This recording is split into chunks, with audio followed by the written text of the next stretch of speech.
एक बार की बात है जब दुनिया सिर्फ एक ही भूमि का टुकड़ा थी। न अलग देश थे, न अलग महाद्वीप, बस एक महाभूमि थी जो अपने अंदर जीवन की कहानियां समेट कर शांत बैठी थी। लेकिन समय के साथ साथ धरती ने रूप बदले, उसके अंदर के बलों ने जमीन को तोड़ दिया और वो एक महाभूमि टूटकर बन गई। अलग अलग continent, Asia, Africa, Europe, America, Australia और एंटार्क्टिका, और इनके बीच फैल गए गहरे और मिस्टीरियस ओशियंस जो अपने अंदर अनेक राज और जीवन छुपाए बैठे हैं। आज हम भी एक ऐसे ही सफर पर निकल रहे हैं जो एक रोमांचक खोज है, जहां हम समझेंगे कैसे बनी हमारी धरती, कैसे अलग हुए कॉन्टिनेंट्स और कैसे समंदर ने इन्हें जोड़ा। तो चलिए दोस्तों, तैयार हो जाइए इस फैसिनेटिंग जर्नी के लिए, जहां हम क्लास 6 सोशल साइंस की new book exploring society India and beyond के chapter number 2 oceans and continents के साथ दुनिया के हर कोने को एक्सप्लोर करेंगे, जहां हम बहुत से इंपॉर्टेंट क्वेश्चंस के आंसर ढूंढने वाले हैं, जैसे ओशियंस और कॉन्टिनेंट्स क्या होते हैं, उनके नाम क्या हैं और ये धरती पर कहां कहां पाए जाते हैं। ओशियंस और कॉन्टिनेंट्स किस तरह से धरती पर जीवन को और इंसानों की लाइफ को प्रभावित करते हैं। तो फ्रेंड्स, चैप्टर स्टार्ट होता है एक इंस्पायरिंग कोट बाय जूल्स वर्न, जो एक फेमस राइटर थे। उन्होंने कहा था, द ओशियन इज एवरीथिंग। समंदर धरती का 7/10 हिस्सा कवर करता है, मीन जमीन का ज्यादा पोर्शन पानी से भरा है। समंदर की हवा फ्रेश और हेल्दी होती है। वर्न कहते हैं, समंदर एक इमेंस डेजर्ट जैसा है, लेकिन ये ऐसा रेगिस्तान है जहाँ इंसान कभी अकेला नहीं होता, क्योंकि हर तरफ जिंदगी का एहसास है, जैसे मछलियाँ, कोरल्स और सी क्रिएचर्स। उनके हिसाब से समंदर एक वास्ट रिजर्वायर ऑफ नेचर है, जहाँ से लाइफ की शुरुआत हुई थी और हो सकता है इसका अंत भी वहीं से ही हो। द डिस्ट्रीब्यूशन ऑफ वाटर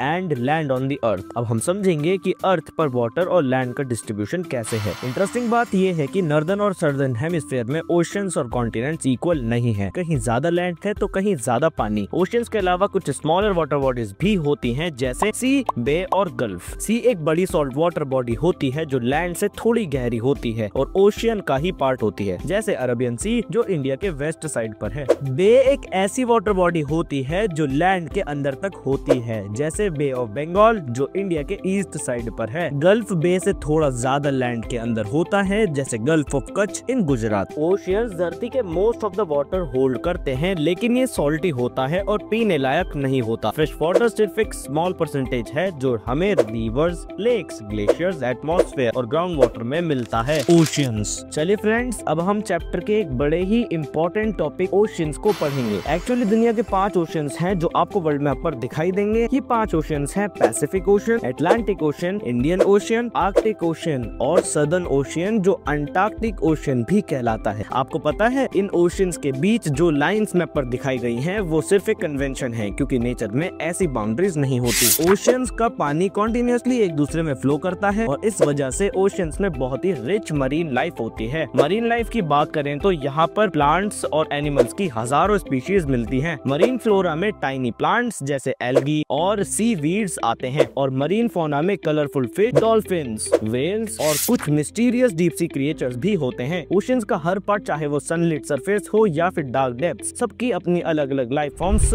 होती हैं। अब ओशियंस के साइज पर नजर डालें तो पैसिफिक ओशियन सबसे बड़ा है, उसके बाद अटलांटिक ओशियन का नंबर आता है, इंडियन ओशियन तीसरा सबसे बड़ा ओशियन है, जबकि सदर्न ओशियन चौथा। सबसे छोटा ओशियन आर्कटिक ओशियन है। तो दोस्तों, अब टाइम है एक छोटी सी फन एक्टिविटी करने का। इस एक्टिविटी से हम 5 ओशियंस को और अच्छे से समझेंगे और देखेंगे कि वो किस हेमिस्फीयर, नॉर्दर्न या सदर्न या फिर दोनों में सिचुएटेड है। फर्स्ट, पैसिफिक ओशियन नॉर्दर्न और सदर्न दोनों हेमिस्फीयर्स में है। सेकंड, अटलांटिक ओशियन, ये भी दोनों हेमिस्फीयर्स में आता है। Third, Indian ocean, mostly southern में लेकिन नॉर्दर्न हेमिस्फीयर को भी टच करता है। फोर्थ, सदर्न ओशियन, सिर्फ सदर्न हेमिस्फीयर में लोकेटेड है। फिफ्थ, आर्कटिक ओशियन, सिर्फ नॉर्दर्न हेमिस्फीयर में सिचुएटेड है। तो दोस्तों, इस एक्टिविटी से हमें समझ आता है कि ओशियंस चाहे अलग अलग लगते हो, लेकिन सब मिलकर पूरी अर्थ को कवर करते हैं एक ग्लोबल वाटर फैमिली के जैसे। The mighty Indian ocean. दोस्तों, मिलते हैं उस समंदर से जिसका नाम ही हमारे देश से जुड़ा है, वो है द इंडियन ओशियन। ये ओशियन अपनी यूनिक पोजीशन के लिए मशहूर है। नॉर्थ में एशिया, वेस्ट में अफ्रीका, ईस्ट में ऑस्ट्रेलिया और साउथ में सदर्न ओशियन से मिलता है। इंडिया के दोनों साइड्स पर इसके 2 हसीन हिस्से हैं, वेस्ट में अरबियन सी और ईस्ट में बे ऑफ बंगाल। ये दोनों ही इंडियन ओशियन का हिस्सा हैं, जो हमारी हिस्ट्री, ट्रेड और क्लाइमेट को शेप देते हैं। ये इंडिया और दुनिया के बीच का लिविंग कनेक्शन है। Oceans and disasters. आपने शायद नोटिस किया होगा कि अर्थ के पिक्चर में व्हाइट शेप्स दिखाई देते हैं। क्या आपने गेस किया है कि कि ये क्या है? ये क्लाउड्स यानी बादल हैं जो पूरी दुनिया में छाए होते हैं। ये क्लाउड्स ही हैं जो कॉन्टिनेंट्स पर बारिश लाते हैं। जैसे इंडिया में हर समर में आने वाली मॉनसून रेन्स ये ओशन से ही शुरू होती हैं। इन बारिशों के बिना हमारी खेती और जीवन दोनों ही मुश्किल में पड़ जाएंगे। लेकिन ओशन सिर्फ बारिश ही नहीं बल्कि कभी कभी स्टॉर्म्स भी लाते हैं, जैसे साइक्लोन्स जो बहुत ही तेज हवा और ज्यादा बारिश के साथ आते हैं और कोस्टल एरियाज में बहुत नुकसान कर सकते हैं। एक और डिजास्टर जो ओशन से आता है वो है सुनामी। सुनामी एक बहुत बड़ी और पावरफुल वेव होती है जो यूजुअली एक स्ट्रॉन्ग अर्थक्वेक या फिर ओशन के नीचे किसी वोल्केनिक इरप्शन के कारण होती है। ये सुनामी हजारों किलोमीटर तक ट्रेवल कर सकती है और कोस्टल एरियाज को डुबो सकती है, जिससे वहाँ बहुत नुकसान हो सकता है। The 2004 tsunami. सो फ्रेंड्स, अब वक्त है एक अमेजिंग और शॉकिंग फैक्ट जानने का। ये बात है 26 दिसंबर 2004 की, जब एक मैसिव सुनामी ने इंडियन ओशन के आसपास के 13 देशों को इंक्लूडिंग इंडिया को अपनी चपेट में ले लिया। ये सुनामी इंडोनेशिया में आए एक पावरफुल अर्थक्वेक के कारण हुई थी, जिसमें 2 लाख से ज्यादा लोगों ने अपनी जान गंवाई। इंडिया में अंडमान निकोबार आइलैंड, तमिलनाडु और केरला के कोस्ट सबसे ज्यादा प्रभावित हुए। ऐसी सुनामी रेयर होती है, लेकिन जब आती है तो बहुत डिस्ट्रक्टिव होती है। आज के टाइम में मॉडर्न टेक्नोलॉजी और Indian ocean tsunami warning system के थ्रू इन्हें पहले डिटेक्ट किया जा सकता है। इंडिया भी इस ग्लोबल सिस्टम का इम्पोर्टेंट पार्ट है और हमारे देश में नेशनल डिजास्टर मैनेजमेंट अथॉरिटी यानी NDMA ऐसे डिजास्टर से लोगों की जान और प्रॉपर्टी बचाने के लिए हमेशा तैयार रहती है। कॉन्टिनेंट्स एक बड़ा कॉन्टिन्यूअस लैंडमास होता है जो दूसरे कॉन्टिनेंट से ओशियंस या नेचुरल बाउंड्रीज जैसे माउंटेन्स और रिवर से अलग होता है। कॉन्टिनेंट्स को मैप पर देखना कभी कभी इंटरेस्टिंग और थोड़ा कंफ्यूजिंग लग सकता है, क्योंकि उनकी काउंटिंग अलग अलग मैप्स और पर्सपेक्टिव्स पर डिपेंड करती है। कहीं 4, कहीं 5, कहीं 6 और कहीं 7 कॉन्टिनेंट्स बताए जाते हैं। नॉर्थ और साउथ अमेरिका को आमतौर पर अलग अलग कॉन्टिनेंट्स माना जाता है, लेकिन कभी कभी इन्हें एक ही अमेरिका के रूप में भी देखा जाता है। यूरोप और एशिया फिजिकली कनेक्टेड है, पर उनके कल्चरल और हिस्टोरिकल डिफरेंस की वजह से उन्हें अलग कॉन्टिनेंट्स माना गया है। जियोलॉजिस्ट इन दोनों को मिलाकर यूरेशिया कहते हैं। अफ्रीका और यूरेशिया भी कुछ मैप्स में एक साथ दिखाए जाते हैं। तो दोस्तों, कॉन्टिनेंट्स की क्लासिफिकेशन ज्योग्राफी, हिस्ट्री और कल्चर पर डिपेंड करती है। तो चलिए इसकी शॉर्ट समरी भी देख लेते हैं। First 4 continents: Africa, Eurasia, America, Antarctica and Australia. Second 5 continents: Africa, America, Antarctica, Australia and Eurasia.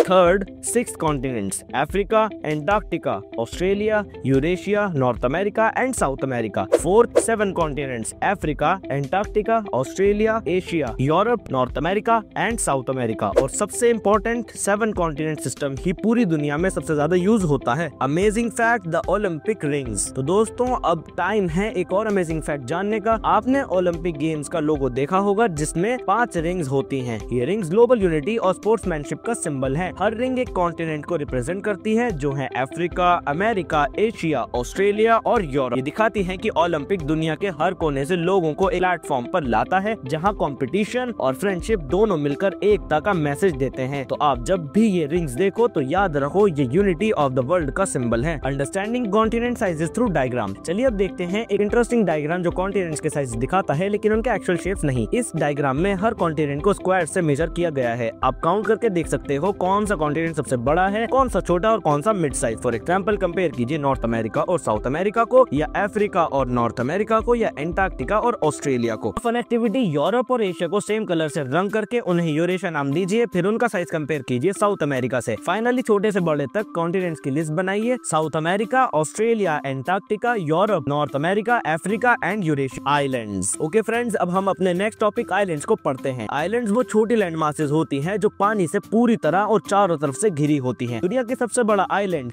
Greenland है, जिसका एरिया इंडिया के 10 सबसे बड़े स्टेट्स के बराबर है। इंडिया में लगभग 1300 आइलैंड्स हैं, जैसे अंडमान एंड निकोबार जो बे ऑफ बंगाल में है, और लक्षद्वीप आइलैंड्स जो अरेबियन सी में है। 1981 से इंडिया एंटार्क्टिका में रिसर्च कर रहा है और 1983 में वहाँ पहला साइंटिफिक बेस स्टेशन दक्षिण गंगोत्री बनाया गया। अब तक 40+ साइंटिस्ट टीम्स वहाँ क्लाइमेट और एनवायरनमेंट पर स्टडी कर चुकी हैं और उनके स्टेशन में लाइब्रेरी और पोस्ट ऑफिस भी हैं। ये सब हमें सिखाता है कि आइलैंड्स और पोलर रीजन्स हमारे प्लेनेट के यूनिक और डाइवर्स एनवायरनमेंट्स को समझने के लिए कितने इंपॉर्टेंट हैं। Oceans and life, the heart beat of our planet. Oceans और कॉन्टिनेंट्स दोनों ही अर्थ के एसेंशियल पार्ट्स हैं। ओशन से ही रेनफॉल और वाटर साइकिल पॉसिबल है। अगर ओशंस ना होते तो धरती एक ड्राई डेजर्ट बन जाती। ओशंस के प्लांट्स और एल्गी दुनिया का most of the oxygen produce करते हैं, इसलिए उन्हें प्लैनेट्स लंग्स कहा जाता है। हिस्ट्री में भी ओशंस का बड़ा रोल रहा है माइग्रेशन, ट्रेड, फिशिंग और मिलिट्री रूट्स के लिए।